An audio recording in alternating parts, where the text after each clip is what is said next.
നമസ്കാരം സുഹൃത്തുക്കളെ. അപ്പോൾ വീണ്ടും ഒരു അൺബോക്സിംഗ് വീഡിയോ ആയിട്ട് ഞാൻ വന്നിട്ടുണ്ട്. ഈ പ്രാവശ്യം ആപ്പിളിൻ്റെ ലേറ്റസ്റ്റ് ആയിട്ടുള്ള 2026 M5 മെഷീനാണ് ഞാൻ നിങ്ങൾക്ക് വേണ്ടി കാണിക്കുന്നത്. അപ്പോൾ അതുപോലെ തന്നെ നമുക്ക് ഈ മെഷീനും നേരത്തെ എനിക്കുണ്ടായിരുന്ന മാക്ബുക്ക് എയറുമായിട്ടൊരു കമ്പാരിസൺ നമുക്ക് ചെയ്യാം. അപ്പോൾ നമുക്ക് വീഡിയോയിലോട്ട് പോയി നോക്കാം.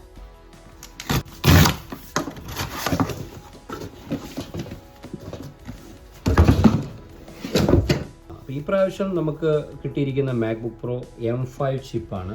24 GB യൂണിഫൈഡ് മെമ്മറിയാണ്, 1 TB സ്റ്റോറേജാണ്. അപ്പോൾ ഇതൊരു കസ്റ്റമൈസ് മോഡൽ തന്നെയാണ്. ബേസിക് മോഡൽ 16 GB റാം വെച്ചിട്ടാണ് വരുന്നത്. അപ്പോൾ നമുക്ക് ഇവിടെ നിന്ന് തുറന്നു നോക്കാം.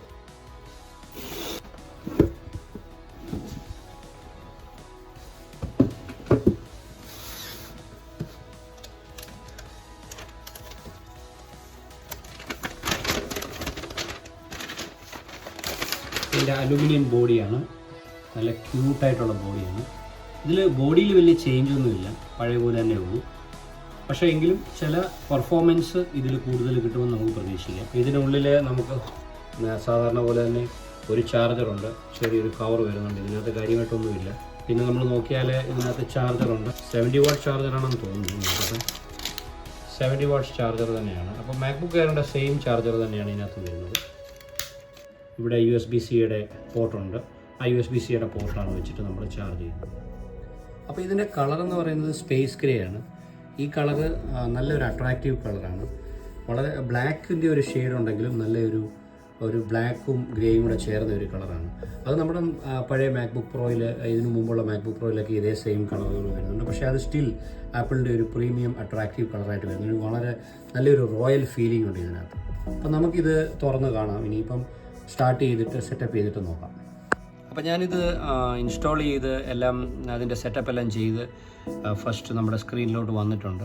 നമ്മളിതിൻ്റെ സെറ്റിങ്സിലോട്ട് പോയി കഴിഞ്ഞാൽ നമുക്കിവിടെ ഇതിൻ്റെ കോൺഫിഗറേഷൻസ് കാണാം. മാക്ബുക്ക് പ്രോ 14 ഇഞ്ച് M5, പിന്നെ 24 GB റാമാണ് വരുന്നത്.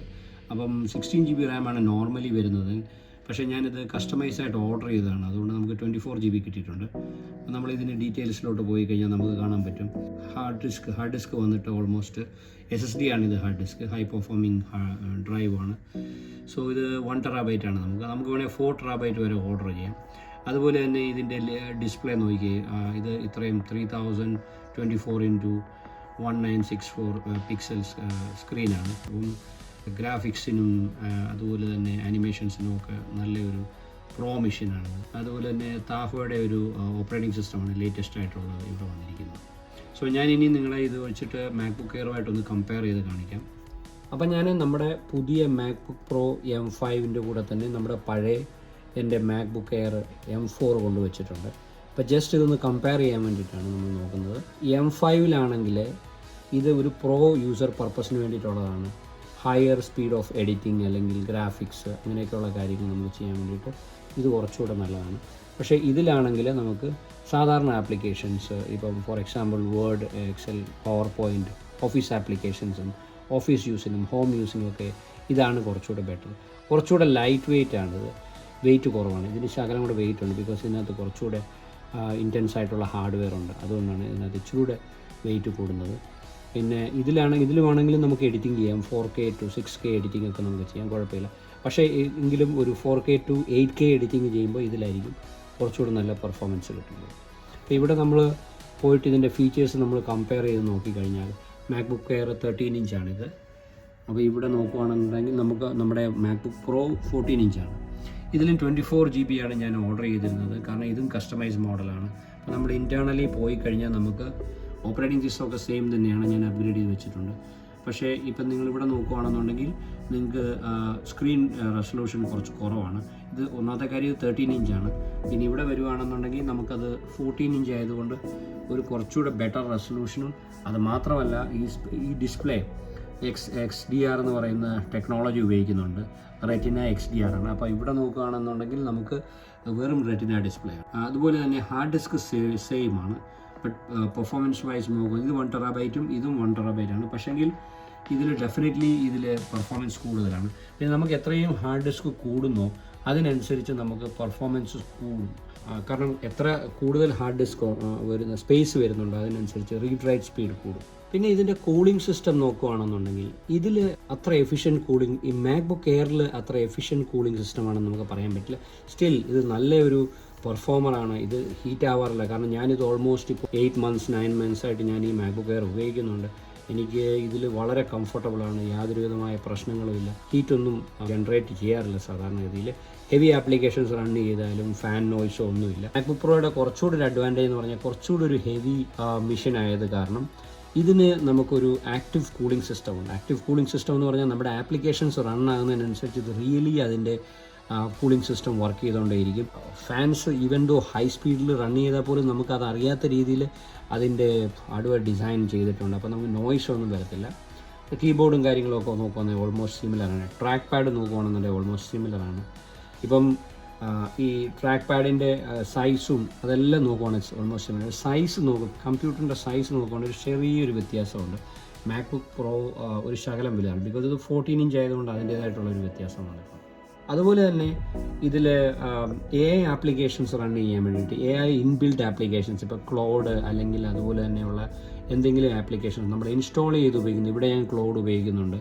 അപ്പോൾ ഈ ക്ലൗഡ് ആപ്ലിക്കേഷനൊക്കെ ഞാൻ ഇവിടെ ഉപയോഗിക്കുകയാണെങ്കിൽ LLM ആപ്ലിക്കേഷൻസ് ഉപയോഗിക്കുകയാണെങ്കിൽ നമുക്ക് അത് കുറച്ചുകൂടെ ബെറ്ററായിട്ട് ഇതിനായിട്ടാണ് പെർഫോം ചെയ്യുന്നത്. Because M5 is design to AI ആപ്ലിക്കേഷൻസിനെ ഒന്നുകൂടെ ബെറ്ററായിട്ട് ഹാൻഡിൽ ചെയ്യാൻ വേണ്ടിയിട്ട് M5 machine MacBook Pro specially designed ആണ്. പക്ഷേ മാക്ബുക്ക് എയറിൽ അത്രയും പെർഫോമൻസ് ചിലപ്പോൾ കിട്ടത്തില്ല. ഈവൻ അഡോബി ക്രിയേറ്റീവ് ക്ലൗഡ് അങ്ങനെയൊക്കെയുള്ള അതിലൊക്കെ നോക്കുന്ന AI ഫീച്ചേഴ്സൊക്കെ യൂസ് ചെയ്യണമെന്നുണ്ടെങ്കിൽ ഡെഫിനറ്റ്ലി നമുക്ക് ഇതിന് ഈ ഒരു മാക്ബുക്ക് പ്രോ ചൂസ് ചെയ്യാവുന്നതാണ്. എനർജി എഫിഷ്യൻസി നമ്മൾ നോക്കുകയാണെങ്കിൽ ബാറ്ററിയുടെ പെർഫോമൻസ് നോക്കുകയാണെങ്കിൽ ഈ മാക്ബുക്ക് എയർ വളരെ നല്ല പെർഫോമൻസ് തരുന്നുണ്ട്. ഓൾമോസ്റ്റ് 16 hours to 18 hours കിട്ടുന്നുണ്ട്. മാക്ബുക്ക് പ്രോ ഇച്ചിലൂടെ ഹെവി മെഷീൻ ആയതുകൊണ്ട് അത്രയും കിട്ടണമെന്നില്ല. എങ്കിലും ഇപ്പം നമ്മൾ വീഡിയോ പ്ലേയിങ്ങിലൊക്കെ നോക്കുകയാണെങ്കിൽ ഒരു 14 hours വരെ കിട്ടണം. 14+ hours വരെ കിട്ടാം. ഒരു ചെറിയ കുറച്ച് ഡിഫറൻസ് മാക്ബുക്ക് എയറിലാണ് വരുന്നത്. മാക്ബുക്ക് എയർ ഇച്ചിലൂടെ ബെറ്റർ ബാറ്ററി ലൈഫ് തരുന്ന ഒരു മെഷീനായിട്ടാണ് പറയുന്നത്. അതുപോലെ തന്നെ സൗണ്ട് ആണെന്നുണ്ടെങ്കിലും കാര്യമായ ഒരു വ്യത്യാസം മാക്ബുക്ക് എയറിലും മാക്ബുക്ക് പ്രോയിലും ഇല്ല. സ്ലൈറ്റ്ലി ഒരു ബെറ്റർ സൗണ്ട് മാക്ബുക്ക് പ്രോയിൽ നമുക്ക് എക്സ്പെക്ട് ചെയ്യാം. പിന്നെയുള്ളത് ഇതിൻ്റെ പോർട്സ് ആണ്. ഈ പോർട്സ് നോക്കും നമുക്ക് കാണുന്നത് ഇവിടെ തണ്ടർബോൾട്ട് 5 പോർട്ടാണ് വരുന്നത്. മാക്ബുക്ക് എയറിൽ നമുക്ക് വരുന്നത് തണ്ടർബോൾട്ട് 4 പോർട്ടുകളാണ്. അതുപോലെ തന്നെ മാക്ബുക്ക് എയറിൽ നമുക്ക് 2 പോർട്ടേ ഉള്ളൂ. ഇപ്പോൾ ഇവിടെ നോക്കിക്കഴിഞ്ഞാൽ 2 തണ്ടർബോൾട്ട് 4 പോർട്ടാണുള്ളത്. പക്ഷേ ഇതിൽ നമ്മൾ നോക്കുകയാണെന്നുണ്ടെങ്കിൽ നമുക്ക് ഓൾമോസ്റ്റ് 1 2 3 തണ്ടർബോൾട്ടിൻ്റെ പോർട്ടുണ്ട്. പ്ലസ് നമുക്കൊരു SSD കാർഡൊക്കെ ഇടാൻ പറ്റുന്ന ഒരു സ്ലോട്ട് കൂടെ ഉണ്ട്. അപ്പം നമുക്കിതിൻ്റെ പെർഫോമൻസ് ബെഞ്ച് മാർക്ക് ടെസ്റ്റ് നോക്കാം. സ്പീഡ് ടെസ്റ്റ് ഇതിൻ്റെ നമ്മുടെ ബ്ലാക്ക് മാജിക്കിൻ്റെ ബിസ് സ്പീഡ് ടെസ്റ്റ് ഉണ്ട് ഇവിടെ. അപ്പോൾ ഞാൻ കഴിഞ്ഞ പ്രാവശ്യം നിങ്ങളെ കാണിച്ചാണ്. ഇവിടെ നിന്ന് നമുക്ക് സ്റ്റാർട്ട് ചെയ്ത് നോക്കാം എത്ര കിട്ടുമെന്ന് നോക്കാം പെർഫോമൻസ്. അപ്പോൾ ഇത് റൈറ്റ് സ്പീഡാണ്. റൈറ്റ് സ്പീഡ് ഓൾമോസ്റ്റ് 2500 അടുത്ത് വന്നിട്ടുണ്ട്. റീഡ് സ്പീഡ് ഓൾമോസ്റ്റ് 2900 വന്നിട്ടുണ്ട്. ഇനി നമുക്ക് മാക്ബുക്ക് പ്രോ M5 നോക്കാം. അപ്പം ഇവിടെ നോക്കാം. കണ്ടോ, അതിനേക്കാളിൽ ഓൾമോസ്റ്റ് ഒരു അതിൻ്റെ ഡബിളിൽ കൂടുതൽ പെർഫോമൻസ് വരുന്നുണ്ട്. 6500 ക്രോസ് ചെയ്തിട്ടുണ്ട്. ഓർക്കുന്നുണ്ടെങ്കിൽ 2500 മാത്രമേ നമുക്ക് മാക്ബുക്ക് എയറിൽ കിട്ടിയിട്ടുള്ളൂ.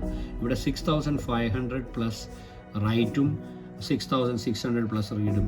അപ്പോൾ ഒരു അമേസിങ് റീഡ് റൈറ്റ് സ്പീഡാണ്. ഈ റീഡ് റൈറ്റ് സ്പീഡിൻ്റെ ഗുണമെന്ന് പറഞ്ഞാൽ നമുക്ക് ഫാസ്റ്റായിട്ട് ഡേറ്റ ട്രാൻസ്ഫർ ചെയ്യാനും കമ്പ്യൂട്ടർ പ്രോസസ്സിങ്ങും വളരെ വലിയ വ്യത്യാസം വരും. അപ്പോൾ ഡെഫിനറ്റ്ലി നമുക്ക് നോക്കുന്ന ഒരു പ്രോ യൂസറിനായിട്ട് നമ്മൾ നോക്കുകയാണെങ്കിൽ മാക്ബുക്ക് പ്രോ തന്നെയാണ് ഏറ്റവും ബെറ്ററായിട്ടൊരു മെഷീൻ കാണുന്നത് പെർഫോമൻസ് വൈസ്. അപ്പോൾ ഒരു ബൈ സജസ്റ്റ് ചെയ്യുവാണെങ്കിൽ ഞാൻ പറയും, നിങ്ങൾക്ക് കുറച്ച് നല്ല പൈസയൊക്കെ ഉണ്ട്, നിങ്ങൾക്കൊരു ഹയർ ആപ്ലിക്കേഷൻ റൺ ചെയ്യണമെന്നുണ്ടെങ്കിൽ ഡെഫിനറ്റ്ലി നിങ്ങൾക്ക് മാക്ബുക്ക് പ്രോ പോകാവുന്നതാണ്. M5 ഒരു ബെസ്റ്റ് ചോയ്സാണ്. അതുപോലെ തന്നെ നിങ്ങൾക്ക് അത്ര ഒരു ഹയർ ആപ്ലിക്കേഷൻസും ഹെവി ആപ്ലിക്കേഷൻസും നിങ്ങൾ റൺ ചെയ്യുന്നില്ല, വീട്ടിലെ ഉപയോഗത്തിനാണ്, ജസ്റ്റ് ഓഫീസ് യൂസിനൊക്കെ ആണെങ്കിൽ മാക്ബുക്ക് എയർ മോർ ദാൻ ഇനഫാണ്. ഞാൻ മാക്ബുക്ക് എയർ ആണ് യൂസ് ചെയ്യുന്നത്. ഇത് നമ്മൾ ഒരു മെഷീനോടെ ഞാൻ മേടിച്ചിട്ടുണ്ട്. അപ്പം ഹയർ എഡിറ്റിങ്ങിനൊക്കെ വേണ്ടിയിട്ട് ഞാൻ 8K ഒക്കെ എഡിറ്റ് ചെയ്യാനും ഒക്കെ വേണ്ടിയിട്ട് ഞാൻ യൂസ് ചെയ്യാൻ വേണ്ടിയിട്ടാണ്. ഹയർ LLM ആപ്ലിക്കേഷൻസ് ടെസ്റ്റ് ചെയ്യാൻ വേണ്ടി എനിക്കുണ്ട്. അപ്പോൾ അതിന് വേണ്ടിയിട്ടാണെങ്കിൽ ഞാൻ മാക്ബുക്ക് പ്രോ യൂസ് ചെയ്യാൻ പോകുന്നത്. അതുപോലെ തന്നെ നിങ്ങൾക്ക് പ്രൈസ് വൈസ് നോക്കുകയാണെന്നുണ്ടെങ്കിൽ മാക്ബുക്ക് എയർ ആണ് നിങ്ങൾക്ക് ചീപ്പറായിട്ട് വർക്കൗട്ട് ആകുന്നത്. Of course MacBook Pro M5 കുറച്ചുകൂടെ നല്ല വിലയുണ്ട്. അപ്പോൾ ഇതാണ് 2 മെഷീനെ എനിക്ക് കമ്പയർ ചെയ്ത് നിങ്ങളോട് പറയാനുള്ളത്.